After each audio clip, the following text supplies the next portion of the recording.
Hello again, everyone. Welcome back to the Dojo. I am Sensei Kevlar. Prior to now, we've been talking about ways to look at the market and see the motions within the ocean, which is why I have the vision that I have in front of me right now, the beautiful ocean. The ocean is one of the common metaphors that people use to describe markets because the markets do tend to move in wave-like patterns. And to extend that metaphor, people refer to the different animals that reside in the ocean and cause the motions in the ocean to occur. There's a standard terminology that people use, and I'm going to introduce. And then there's also what I would consider a different way of thinking about it, which is really what I'm going to talk about today. And then we will look at how we can apply that different way of thinking about it to our trading and to our strategies in order to maximize the strategies that we've built so far. Because so far we've started to build some really good strategies in terms of the straddle and looking at the pivots and figuring out how we can plan for the market. But we have a couple of problems with regards to, where to buy, where to sell, how much to buy, how much to sell. Well, what I want to do is I want to talk today about amounts and allocations. I want to talk to you about the size of the ocean and how much you're going to hold in your cup effectively. So today's lesson is called The Foam, the Rock, and the Wave. And what we're going to be doing is we're going to be starting with talking about the different sea creatures that you encounter within the ocean. Because they do play an integral part of the motions that occur within these markets. So to start with, you have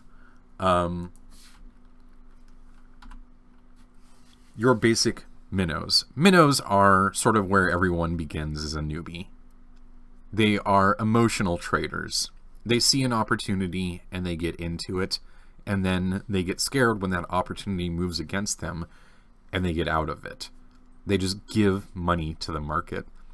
This is actually where a lot of the money comes from, is from the churn of minnows.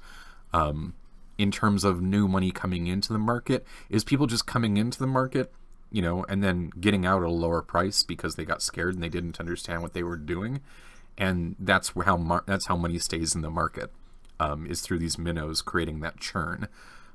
These are, not the place you want to be. These are people who use stop losses. These are people who think that they are, pro traders when they're really amateur traders. They are, they can be anywhere from, brand new at this to a couple of years into it.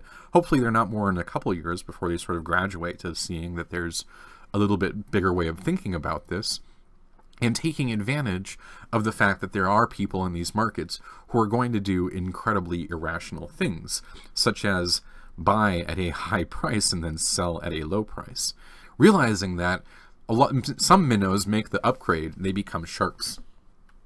And the way sharks work is they see these opportunities in terms of what the minnows are doing, and they try and take advantage of them.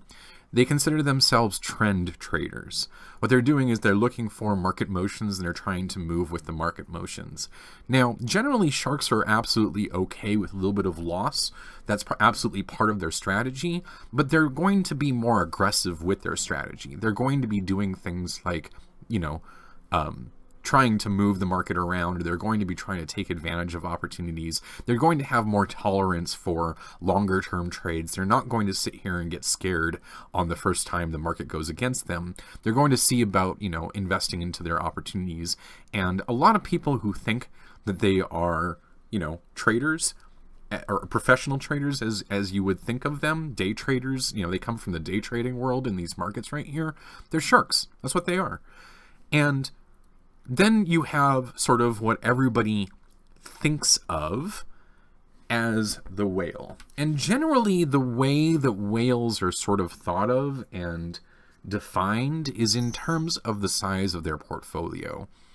And the reason that they say that is because it feels like they're immune to the market motions. It feels like they are making the market motions. And it doesn't matter what the market's going to do. They're always going to have more money. They always are going to have more portfolio to just keep buying with. They have what feels like an unlimited amount of portfolio to just keep working with, right? They can just spend a ton of money, an unreasonable, an ungodly amount of money, and do what it is that they want to accomplish. And people call these things whales. And what I'm going to suggest to you right now is that that's maybe not the best way of thinking about the reality of the situation. The reality of the situation is something a little bit different. This is how people sort of talk about the markets. But I'm not in complete agreement that this is actually the way that everyone within the market operates. I'd like to introduce a slightly different paradigm to you instead. We still have this idea of the minnow, the people who are creating churn within the market. They're coming in, they're newbies, they don't know what they're doing. We absolutely have sharks who are trying to be predatory within the market, creating opportunities for themselves, taking advantage of the minnows, and feeding off of the churn of the little guys. But I'd like to challenge your thinking with regards to the role or the motions or the actions of the whale. The actions of the whale are very, very different. They're not your typical. It's not your typical. Just I'm going to buy a bunch of money, buy a bunch of something. I am going to, what whales do is they plan. Whales schedule. Whales work within the confines of their boundaries in order to realize their opportunities, rather than trying to push the markets around, rather than trying to be predatory within the market. What they're doing is they're thinking long term in the market, and we're making plans that keep them moving within the market for years and years and years. My suggestion to you is that these two types of animals have a relatively limited lifespan. But a whale, and what differentiates a whale from anyone else, is really about lifespan. It's really about thinking in terms of strategy that has you staying in the market for a long, long time. Whales are not necessarily large portfolio holders. Whales are traders who understand what it takes to stay in the market long term. And there's a difference, because you can use a strategy like the straddle, like the pivots, and you can use tiny allocations. Tiny allocations that end up building up into larger allocations. You don't have to have a large portfolio to plan out a trade that could go over a long time. Whales, when the market's going down, the reason that they're just continuing to buy more and more and more, and it looks like they have an unlimited amount of money, well, it turns out that the answer is it's because they do, with regards to how much they're actually buying. And that's the trick. They have an unlimited amount of money with regards to how much they're actually buying. Why? Because they plan their allocation all the way to the bottom of the market, so they will always have that much money. It doesn't matter if we're only talking about a couple $100. It doesn't matter if we're only talking about a couple $1,000. It doesn't matter if we're talking about 10,000 or 100,000 or a couple of $1 million. It doesn't matter. They will always have enough money to buy more. That's what differentiates a whale from a shark. Because a shark is going to sit there and take that hit on the chin and buy more up to a point. A minnow's not even going to take that hit on the chin. He's going to sit there, buy high and sell low and get out. The shark is going to sit there and try and buy more up to a point. When it doesn't come back up to him, he's going to finally get out too. The whale, on the other hand, knows no such thing, no such silliness. He's in this market for life. He's going to be doing this next year and next year and next year. When these guys have all forgotten about their trades, when these guys have all, gotten scared and exited and thought that it was going to go down more and I should get out before it goes down more, well, maybe, of course, it's going to go down more. Of course, that's what the whale's thinking about. Of course, it's going to go down more. Did you plan for it to go down more? If you're a whale, you did. This is really a critical portion of it. And so I want to make sure that we have the proper mindset moving forward, because the rest of the dojo is going to be focused on a mix of technical analysis and fundamental analysis. But if we don't have the strategy for how to execute technical and fundamental analysis and take them and put them into a strategy that has us moving in the market forever, we don't have a valid plan. So I want to introduce to you a new paradigm. Instead of thinking in terms of the minnow and the shark and the whale, I want to introduce to you a new way of thinking about how whales operate within the market. And then once we introduce that new way of thinking, we will apply it in terms of a strategy. But we're going to start out with Mindset Mondays because today is Monday. The mindset is as follows. Rather than being a predator within the market or food for the market, you need to become one with the market. The market has several aspects to it. One of those aspects is the foam.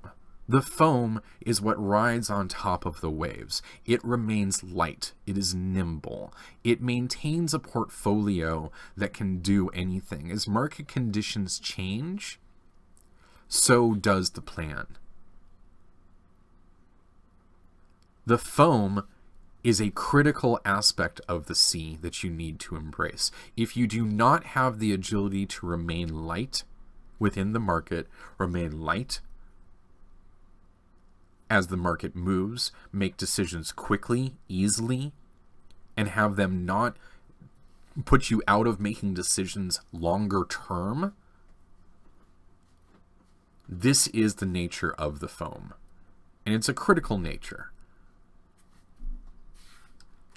The other aspect is the rock. Unlike these predators and unlike these trend traders, the rock does not chase markets. The rock waits for markets to come to them. And it allows them to slowly erode their position. Even when the ocean has arrived, the rock does not give up everything that it has to give.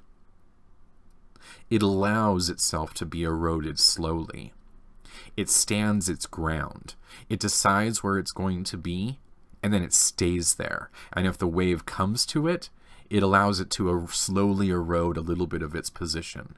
And then if it comes to it again, it slowly erodes a little bit more of its position. It does not give it all up at once. In this way, the rock remains stationary. The rock remains disciplined. Okay? And the whole point of this is together, the foam and the rock together are going to ride the wave. The wave is the motion, market in the motion that you need to pay attention to. Knowing that these markets are going to move cyclically, knowing that these markets are going to move in cycles over and over and over again,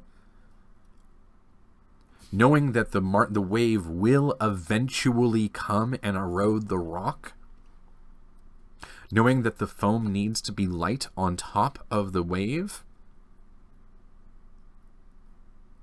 means knowing that we can be profitable. So now let's take this and apply it. We'll pull up a chart.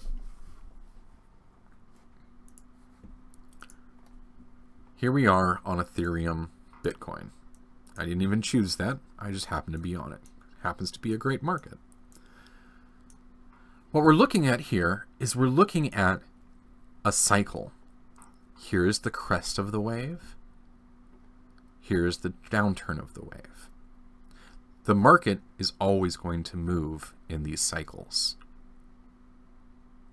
The foam ensures that as these markets move up and move down, we have money to take advantage of them.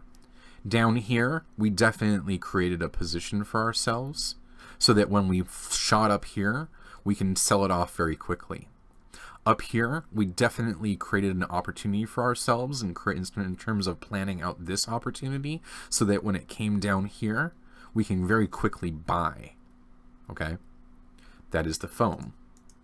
But the rock is unmoved by this motion right here. He sees this motion right here and buys one position, sells it off here, buys it back again. Now, if the market continues to go sideways, it doesn't do any more buying. That was the depth at this water level. If you wanted to get more than one position, you'd have to bring it down into here. Okay? At which point, maybe he buys 3 positions here. Now, that's certainly one opportunity in terms of the pivot. We can certainly talk about how we're allocating this in terms of our straddle. But I just said something really important here. I said buy 1 position here and 3 positions here. Does that mean that the minute that the market comes down into here, I'm just going to buy 3 positions? Well, how does this change if we recognize that the market is probably going to move in larger cycles? If we recognize that the market is probably going to move in larger cycles over time, then we might want to schedule that buying over time. So let's see how we might do that. Up until now, what we've been doing is we've been scheduling an amount at a price point. Now what we want to do is we want to add a third dimensionality, time. Okay, so we said 1 position here, 3 positions here. Well, when we come down to here, one thing we might do is we might buy all 3 positions. But another thing we might do is we might schedule out our 3 positions over the course of 3 days. So let's say that I bought 1 position here and then I waited to buy another position until the next day. What would have happened? What would have changed? If I had bought 1 position here, if I had bought 3 positions here, I would have had no more opportunity to buy more cheaper here. But if I had bought 1 position here, I could have bought another position somewhere down in here. We see that the market did give us this price, and another position right down in here. We see that the market did give us this price. By scheduling out my buying over a time schedule, what I've done is I've created more opportunity for myself. I've created lower price points to buy the coins cheaper at. Now, let's say that, maybe I'm scheduled to buy a bunch and then it shoots up really quick and I haven't bought everything yet. Do I panic buy as everything goes flying upward? No. If we had scheduled our buying at this level and then the price is no longer valid at this level, do we buy? No. The rock waits for the wave to come to it. And then the minute it shoots up like this, the foam sells off a portion. Quick. Get rid of it. We just hit our high. Look at where we were. We were here. We're now, we bought here. We bought 1 position here. How much do we sell here? Well, we sell the 1 position we bought here. Well, let's say we actually got in our 3 positions here. How much do we sell here? It's the same thing, isn't it? Well, we could sell all 3 positions right here that we bought down here. We could sell them all right here. Or we could wait. We could sell one position and then sell the second position here, except what happened? The market didn't make that price valid anymore. Do we panic sell as the market is going down? No. We hold on to our two positions, and then we buy back that third position back down here. Well, we've already made our money, we just buy it back here. And then we keep going. How many positions are we going to buy here? 9. 1, 2. We get off 2 positions. Okay. So now we have 1, 2 positions to sell off here. Now we can come back down and buy them back. 1, 2, 3, 4 positions. Now we're up to selling off, and we sell it off 3 positions. We sell it off, and we have 3 positions. Now we're back down to here. We buy back that position we sold off, brings us back up to 4 at this level. 5, 6, 7, 8, 9. Now we're done buying. We've bought all of the ones that we are going to buy at this level. We haven't lost any opportunity in terms of creating our upside potential. We haven't actually gained anything in terms of downside potential because the market hasn't given us anything, but we certainly have bought right at the support lines. Okay? Then the market goes down again. Here's our next line. Do it again. How many are we going to buy here? Let's say we're going to buy, 30 here. 1, 2, 3. Oh, look at what happened. Now we're getting them 4, 5, 6, 7, 8, 9, 10, 11, 12, 13, 14 of them at a cheaper price. 15, 16, 17, 18, 19, 20, 21, 22, 23. We'd still be in allocation. We would still be buying our allocation, would still be in allocation over this time frame because this price level is still valid. We just got to keep the count. Okay. Now, why are we buying 1 here, 9 here, 30 here? Because we're dollar cost averaging. How much is one position? How much are we starting with here? Use your straddle. Where are we going to do our buying and selling at? Use your pivot. What time frame are we going to work this market on? Use your Fibonacci. Come over here. Take a look. We got a Fibonacci time zone. Let's measure this cycle to this cycle. Okay, here it is. All we did was we measured this cycle to this cycle, the bottom here to the bottom here, because that was the cycle that we're trying to measure. Here's the cycle again. Here's the cycle again. And here is the repeat of the cycle. It's 1, 1, 2, 3, 5, and then we can just keep on extending it on out. Okay, that's the time frame on the Fibonacci retracement. Did we see the cycle repeat itself? Yeah, over and over again. We'll see these silly retracements, these silly,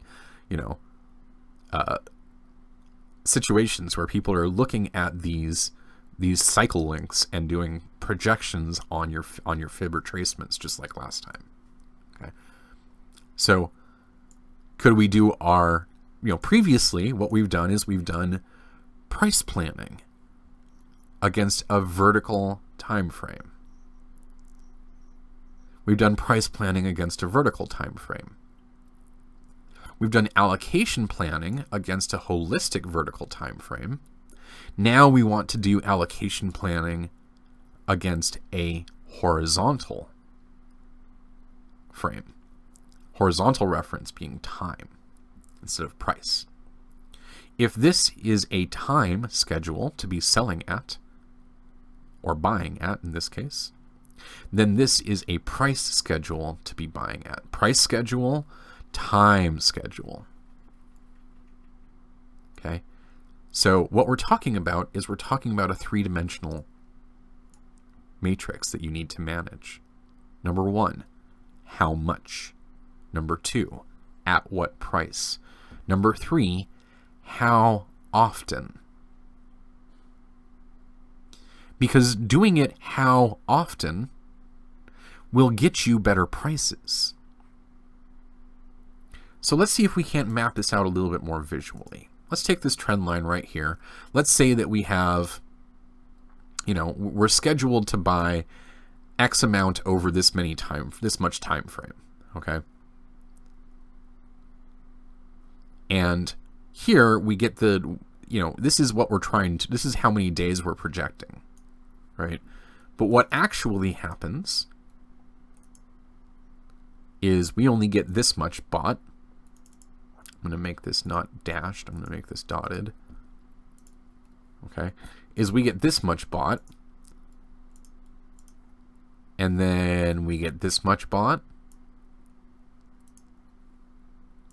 And then, maybe we get some more buys in here. And some more buys in here. Okay. But you can see that if we needed all of this, then even these added together does not equal, oops. Come on. Does not equal our total, right? We haven't done enough buying yet, okay? So then what happens is that the price comes down and gives us a better price, okay? We still have all of this that we need to be buying. This was our allocation at this price schedule over this time frame. And then over this time frame, we only got this much of the entirety, so this much remains. Okay? Then at the next price schedule, we have this much more allocated for buying. But we also have this much allocated for buying. Okay, no problem. We're just doubling up on the amount we're buying. One option is doubling up on the amount we're buying over time. Another option is just buying more over time in order to cover this allocation schedule and this allocation schedule added together. You can stack them up and double up the amount that you're buying over time. You can just buy more. You can buy over a longer time frame. Whatever you're doing, you're getting a better price than what you had allocated for here. So by scheduling your allocation over a time frame, you created better opportunities for yourself. If you mastered buying coming down, then you should be able to then modify that plan to not buy your whole allocation right here, but move that allocation out over time. And recognize that if you don't get the buy right here, then you don't get the buy. You got to wait for it to come up and sell. If you come up in here and you didn't have the buy down here, you don't have the sell up here. Okay? So now that we're working with one position, one allocation, what if we started up with one position down here?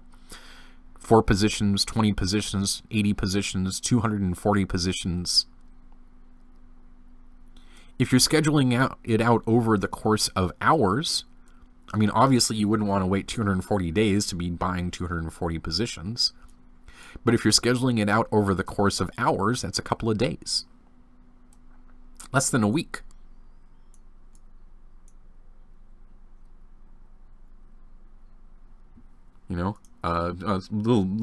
Somewhere around the week. 24 times 7 is, I know it's 106, so it's a little over a week, right? 168 hours in a week. So yeah, you'd be going a week and a half, roughly. Week and a quarter, week and a third. There you go. A week and a third to be doing all of your buying over the course of this. Well, what if you had been doing, a week and a third to be buying over the course of this? Well, this sideways trend took 3 months to develop. Could you have created your opportunities over the course of this while freeing up a large portion of your portfolio for other opportunities to be more nimble in? Let's say that this thing's going sideways real slow. Well, you've got X amount allocated over these days. Let's say it's going sideways real slow. Well, you've got Y amount allocated over these days. The entire time that you're sitting here in allocation, you're not spending all of your cash, but you got cash to be spending on other opportunities which are not going sideways, other opportunities which are doing this. All this money that you were allocating for this opportunity, you could be in another opportunity and out of it by the time this thing finished going sideways. By scheduling your allocation over a longer time frame, not only did you get a better price, not only did you not spend the money that you would have spent here, you got to spend it down here to get you a better price to dollar cost average you lower,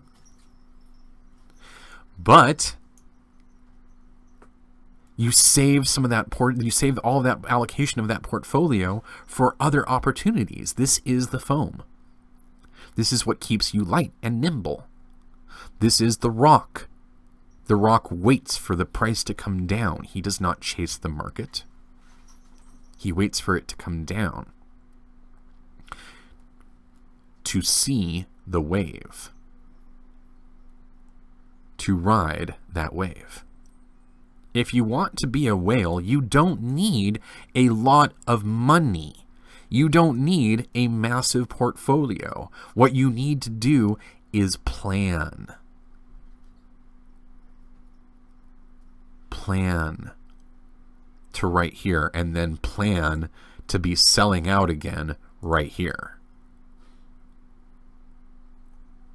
And then plan to be buying, and then buying more, and then plan to have an allocation that's buying you over this time frame, but then you win because you come down here and you buy more over this time frame. And then you sell off a portion that you were going to originally buy here, but you got to buy it here. Well, if you were originally going to buy it here, but you got to buy it here, look at the money you made instead of buying it here. By using a time schedule, by getting a better price, what you would have spent up here became an opportunity creation here that you made profit on right here.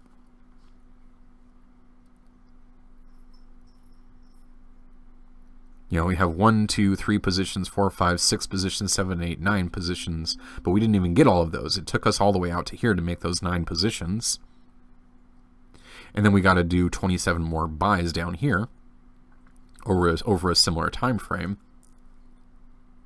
Can this market go up before we complete all those 27 buys? You bet it can, but we have all this that we bought. We remain disciplined like the rock. The wave either comes down and erodes the rock, or it does not. And we don't buy. It's the same thing on the sell side. Here, I could have scheduled to sell all of my positions. But what if I scheduled to sell all of my positions over a time frame? Over a time frame. If I had scheduled to sell all of my positions here at this point, yeah, I could have bought, them all back here. But if I had scheduled to sell them all, and I was, only got a few off, I'd be holding on, and then look, I'd immediately have been getting a better price for my coin.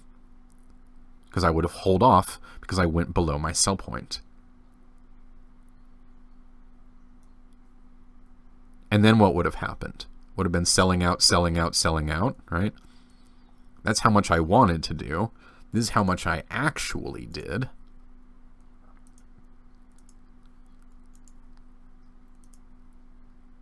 Okay? And then what happened is look how much more money I made. Look at how much, this is how much money I made down here at this level. And then this is how much money I made above this level right here. All this money right here that I had scheduled over this time frame. If I had scheduled to sell all my positions, I would not have made this opportunity for myself. But if I had scheduled one of my positions, and then one position, and then one position, and then one position, and then one position, all the way out to here on this time frame, look how much money I would have made.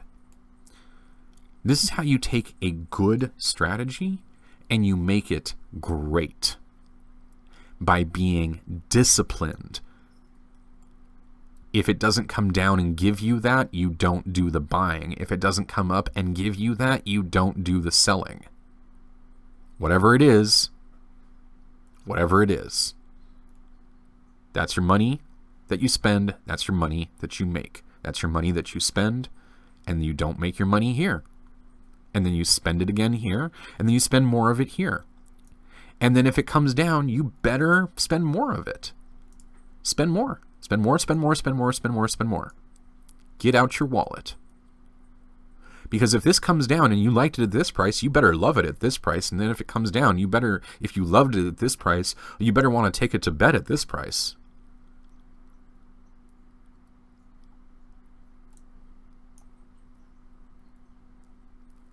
By having a plan that is three-dimensional. 1 dimension. How much? 2 dimensions. What price? 3 dimensions. How often? You can maximize your opportunities. You can create opportunities that pay out over and over and over and over and over again. But maybe this opportunity isn't paying out right now. Maybe you're sitting here buying.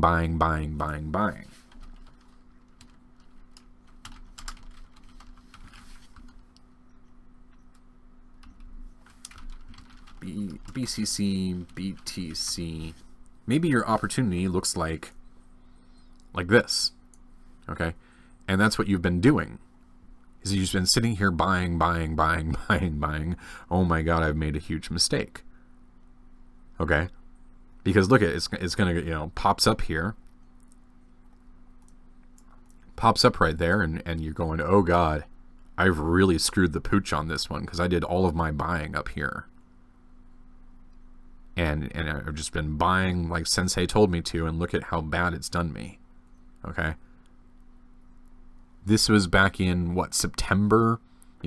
Back here in August, you started buying up here, and you just Sensei told you to buy, and keep buying and close your eyes in September and October, and everything you just bought, and yeah, if you had allocated your whole portfolio for this, you would have been screwed. But if you had allocated a portion of your portfolio for this, you would have been very happy. Okay? Then, once you did that, once that happened, once you had been setting up this buying, well, you're not just going to do that. On that same time frame, you're going to go do it for a bunch of other opportunities. Because in August, it did this, and then in September, it did this, and you didn't need to wait. You didn't need to buy this thing as it went down, because it went up. But the only way that you can make this happen is if you have an allocation for both NEO and for Bitcoin. And if you have an allocation for both NEO and for Bitcoin, and you recognize that NEO is going long-term down, then you really need to look at Quantum. And if you're looking at Quantum, then you should probably be looking at Komodo. And if you're looking at Komodo, I mean, you got to look at Salt. And if you're looking at Salt, well, you get the point. The more opportunities that you are in, the more opportunities that you are creating over a schedule, the more those opportunities will pay out on that schedule. Whatever the schedule that you create for yourself is, if you create a schedule that has you selling the minute it pops up and gives you a little bit of profit, well, guess what? That's how much money you're going to make in that time frame. But if you schedule it out, look how much more money you're going to make in that time frame. This is a price schedule. This is a time schedule. If you've mastered one dimensionality, This is how much I need to allocate from my portfolio. If you've mastered two-dimensionality, this is how much I need to allocate from my portfolio at this level, and at this level, and at this level. Now, add a third dimension. Schedule your allocation and distribution over time. And that's what I really want you to start saying. I want you to start thinking in terms not of buying and selling, but in terms of allocation and in terms of distribution. Allocating on a time frame, distributing on a time frame. Whales don't buy and sell. Whales allocate and distribute. That's why it looks like they always have more portfolio, because they always do. That's what a whale is. It's not someone with a big portfolio. It's someone with a planned portfolio. And they sit there and they plan every single trade to make sure that they always have enough money to keep buying over the time frame that they want to be buying on. And if it comes down more, well, they just got more money to be buying with. Well, even if you've only got a couple $1,000s, you can still be a whale. You can still be buying when this thing goes down and down and down. You can still be selling when this thing goes up and up and up. You can still have more to sell when it goes up and up and up. The straddle will tell you, but the straddle will tell you your price schedule, but your time schedule is what will keep you creating those opportunities over and over and over again. And if you remain disciplined to that whale mentality of the foam, which remains light, sells it off the minute we get up here, and the rock, which keeps a portion of it for later, in order to ride the wave as it comes back down and gives us that opportunity to make our money all over again. Comes back down and make our money all over again, and then shoots back up. The foam, the rock, the wave. Plan the trade, trade the plan. And that is the way of the trader. I look forward to a lively discussion in the dojo, and I will see you all. I hope you have a wonderful Thanksgiving.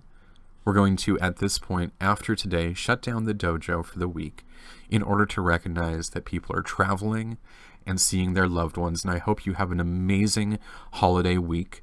And then on Monday, a week from today, we will resume. And then the remainder of the 2 weeks will be about fundamental and technical analysis and how we can apply these opportunities to other markets, how we can take more indicators, how we can look at more fundamental analysis in order to tell us what markets are good to trade in, and how we can make more money, and then planning out those strategies as we move into the final week where we explore the master plan and, of course, the dark arts. I very much look forward to seeing you all then, and I hope you have a wonderful Thanksgiving and a wonderful week. I'll see you in the dojo.